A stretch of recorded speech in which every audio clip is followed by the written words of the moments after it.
Le 18 septembre 1944, le général Heinrich von Luttwitz, souvent appelé Montefiore dans les sources alliées, se tenait dans son poste de commandement près de la frontière allemande, étudiant une carte qui, pour la première fois depuis des mois, laissait entrevoir quelque chose qu'il avait presque oublié, la victoire.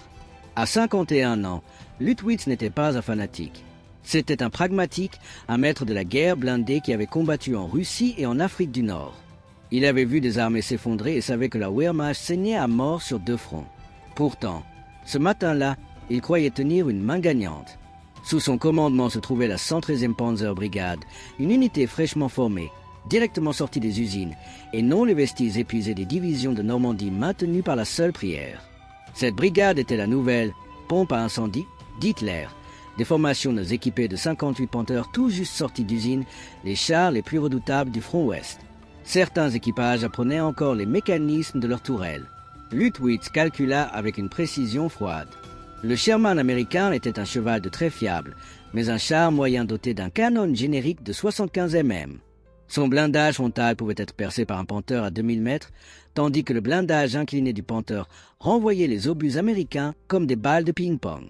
Le canon de 75 mm longue portée du Panther pouvait détruire un Sherman à des distances où l'arme américaine était tout simplement inefficace.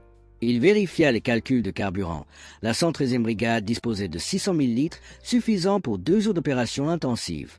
2 jours, c'était tout ce dont il avait besoin. Son objectif était élégant, trancher dans le flanc droit exposé de la 3e armée du général George Patton. Patton était surétendu. Ses lignes de ravitaillement en carburant s'étiraient sur 400 km, ses chars dispersés sur 180 km de front. Le plan de Luttwitz consistait à concentrer ses 58 Panthers et à frapper directement la 4e division blindée américaine, couper les pointes de Patton, les détruire une à une et créer une crise qui forcerait les Américains à stopper toute leur avance. Selon toute logique militaire conventionnelle, cela aurait dû fonctionner.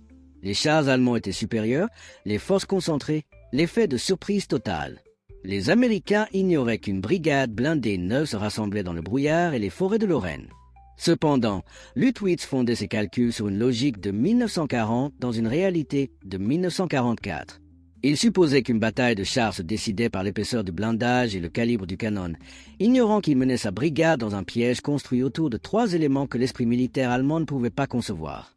À 7h30 le 19 septembre, les éléments de tête de la 113e Panzer Brigade entamèrent leur marche d'approche vers les zones de rassemblement.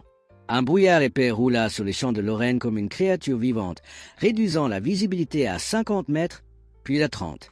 Les commandants de chars scrutaient à travers leurs périscopes, les conducteurs distinguant à peine le char devant eux.